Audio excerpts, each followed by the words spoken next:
Voici les secrets d'histoire les plus controversés. Salut, c'est Zaba.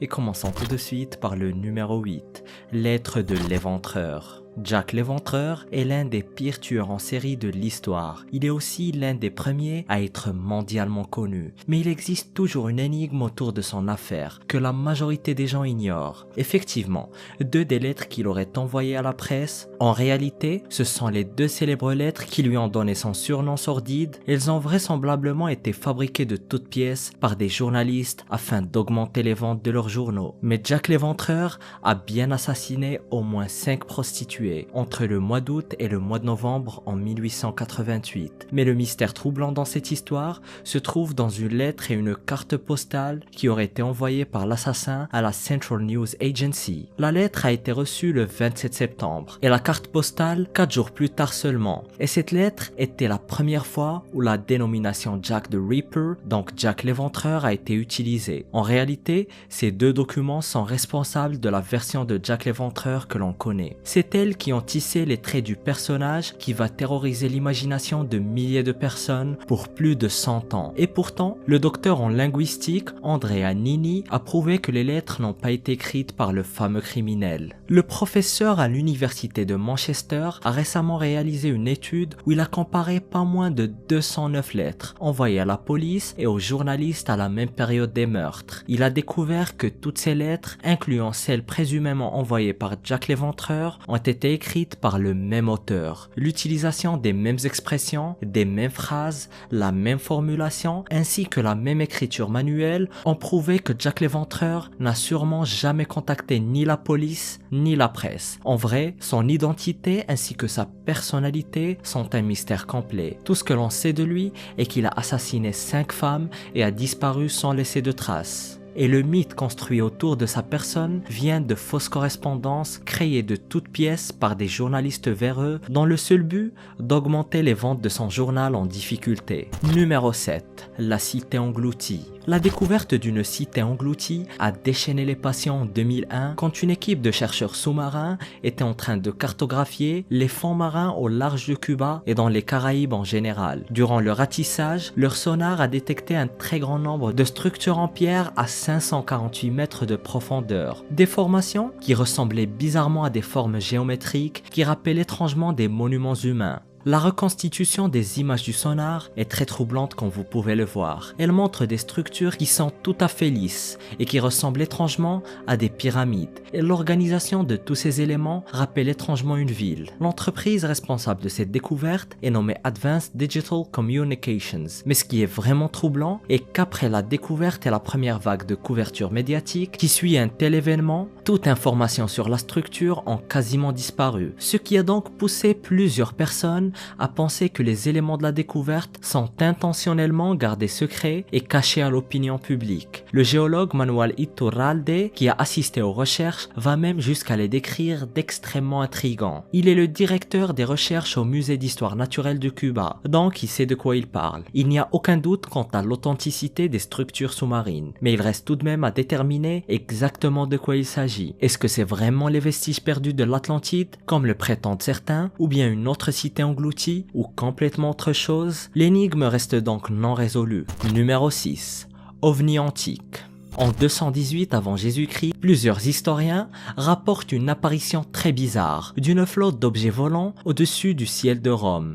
Les rapports historiques détaillent l'incident qui aurait provoqué une hystérie de masse chez la population de Rome. On peut penser que les apparitions d'ovnis sont des événements relativement récents, mais les rapports historiques faisant état d'ovnis sont aussi vieux que l'humanité. Déjà en 76 avant Jésus-Christ, le célèbre écrivain et historien Pline l'Ancien décrivait un événement similaire dans son livre Histoire naturelle. Il écrivait, je cite, « Une étincelle fut vue tomber d'une étoile et augmenter de taille comme elle approchait de la Terre, et après être devenue aussi grande que la Lune, elle diffusa une sorte de lumière de jour nuageux, et puis s'en retourna au ciel, changée en torche. » En gros, un mystérieux objet céleste lumineux serait descendu du ciel comme une boule de feu, a plané pendant quelque temps et reparti dans l'espace. L'historien grec Plutarque raconte à son tour une histoire similaire. Je cite: « Sans qu'il eût paru aucun changement dans l'air, le ciel se fendit, et l'on vit tomber entre les deux camps un grand corps enflammé qui avait la forme d'une jarre et une couleur d'argent incandescent. Les deux armées, également effrayées du prodige, se séparèrent sans combattre. » Ce phénomène se serait passé en plein milieu d'une bataille dans la Phrygie, et ce sont vraiment les premiers rapports historiques détaillés que l'on ait d'objets célestes vus dans le ciel. Alors, qu'est-ce que vous en pensez? OVNI antique ou bien canular antique? Je vous laisse me le dire en commentaire. Numéro 5. Les manuscrits de la mer morte. Vous avez sûrement déjà entendu parler des manuscrits de la mer morte, aussi appelés manuscrits de Qumran. Mais ces fameux manuscrits cachent toujours certains de leurs secrets les plus sombres. Leur histoire commence en l'an 70 quand les Romains venaient juste de conquérir la Judée après 4 ans de guerre civile. Les Romains ont alors pris le contrôle de la région où se trouve aujourd'hui la Palestine et Israël. L'armée romaine n'a fait aucun quartier, massacrant toutes les communautés juives. Ils ont ensuite pris Jérusalem, massacré des milliers de personnes, détruit le temple de Jérusalem et finalement pillé tout ce qu'ils pouvaient prendre. Un vrai massacre dans les règles de l'art. Et durant cette période trouble où les Romains pillaient autant de textes religieux qu'ils pouvaient amasser, un groupe d'érudits juifs s'était assemblé dans une région près de la mer morte, où ils ont reproduit autant de textes qu'ils ont pu sur des parchemins alors qu'ils étaient cachés dans des grottes. Le travail a sûrement commencé plus d'un siècle avant l'invasion des Romains, mais il a très largement été accéléré à cause de l'instabilité politique. Les documents ont alors été scellés dans des jarres et oubliés jusqu'à leur redécouverte en 1947 par des bergers bédouins. Et les manuscrits contenaient toutes sortes de textes, parmi lesquels le plus célèbre livre d'Israïl est le plus ancien exemplaire de l'Ancien Testament. Mais toutes ces années plus tard, les textes n'ont pas été déchiffrés en totalité, et les chercheurs tentent toujours de retranscrire le contenu des papyrus. Et qui sait quelle merveille ou secret pourrait s'y cacher. Numéro 4. Le fils de Cléopâtre. Cléopâtre et Jules César sont des personnages historiques à la notoriété immense, mais par contre ce qui est beaucoup moins connu de leur histoire est qu'ils ont eu un fils ensemble, prénommé Césarion. Cléopâtre, ou plus précisément Cléopâtre VII, est le dernier pharaon de l'Égypte. À 18 ans, elle épouse son jeune frère, âgé de seulement 10 ans. Suite à ça, une guerre civile éclate en Égypte, ce qui l'oblige alors à fuir dans ce qui est aujourd'hui la Syrie. C'est ainsi qu'elle fait la rencontre du général de Rome, Jules César, dont elle demande l'aide afin de défaire son frère, Ptolémée XIII. Elle épouse alors son autre frère, Ptolémée XIV. Oui, drôle de famille, et ce, tout en maintenant une relation adultérine avec César. Et c'est ainsi qu'est né Césarion. Cléopâtre a même fait de lui le co-dirigeant de l'Égypte à l'âge de 3 ans seulement. Biologiquement, il était l'héritier légitime du royaume d'Égypte entier et du gigantesque empire romain.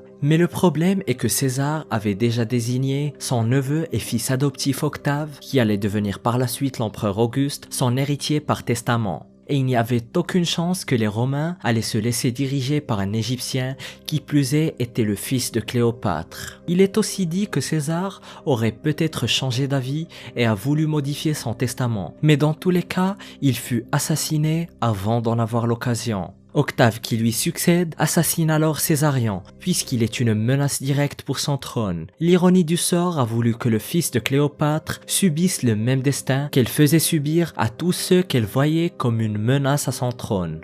Numéro 3. Vallée de l'Aurore. Au Brésil, il existe un culte pour le moins particulier, nommé Vallée do Amanhecer, qui se traduit en Vallée de l'Aurore ou Vallée du lever de soleil, et ils ont des croyances pour le moins très particulières en ce qui concerne l'histoire. Et leur quartier général donnerait presque l'envie de les rejoindre. L'endroit s'apparente à un parc à thème miniature qui se trouve à Planaltina, une petite ville satellite de Brasilia. Il s'y trouve des copies de différentes merveilles du monde. Par exemple, un temple sous forme de pyramide ou encore un autre temple sous forme de soucoupe volante. Il y a même une esplanade de prière en forme d'étoile. De l'extérieur, ils ont vraiment l'air d'une secte et leurs croyances intègrent plusieurs doctrines déjà vues à travers l'histoire, tirées par exemple de la chrétienté, du judaïsme et même certaines croyances tirées de chez les Égyptiens et les Incas. Mais c'est là où l'histoire devient plus sombre. Selon leurs croyances,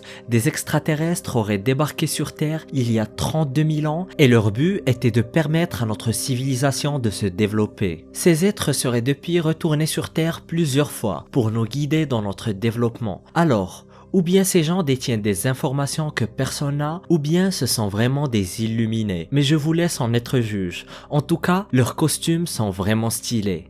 Numéro 2. Les géants de Sardaigne. Les paysages magnifiques de la Sardaigne cachent un mystérieux et fascinant secret. L'histoire commence en 1974, quand des morceaux de statues de géants ont été découverts à Mamprama. Approximativement 38 statues de géants de pierre ont été découvertes au total. Et il a fallu à peu près 40 ans aux archéologues pour rassembler tous les morceaux pièce par pièce comme un puzzle géant. Et toutes les statues sont depuis entreposées dans le musée national de Cagliari, où ils peuvent être admirés aujourd'hui même. Mais les statues sont toujours entourées de mystères. Tout d'abord, personne ne sait avec certitude qui a bâti ces statues et dans quel but. La théorie la plus plausible est qu'elles sont le fruit de la civilisation nuragique, qui a vécu à peu près 900 ans avant Jésus-Christ, ce qui voudrait dire qu'elles ont presque 3000 ans. Ce qui est sûr, c'est qu'elles sont l'une des plus grandes statues faites par des civilisations méditerranéennes de l'époque, mais il est impossible de savoir ce qu'elles étaient censées représenter. Et les théories vont des plus conservatrices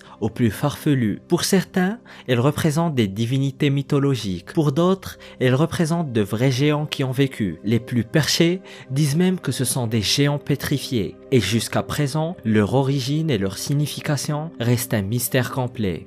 Numéro 1. Bronze du Lorestan.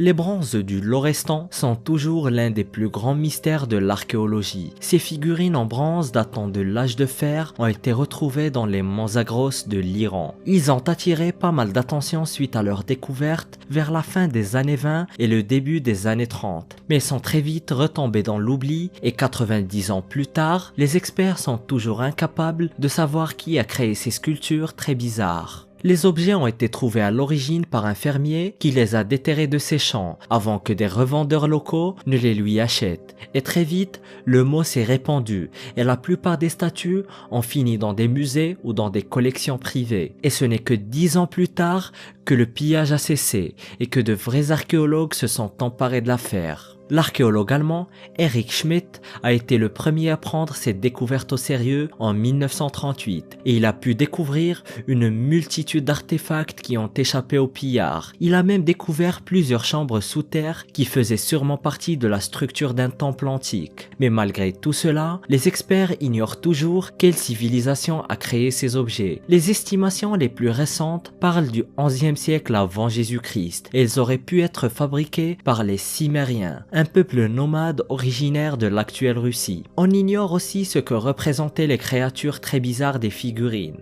Le mystère est donc complet et découvre ces objets et artefacts maudits qui ont terrifié le monde.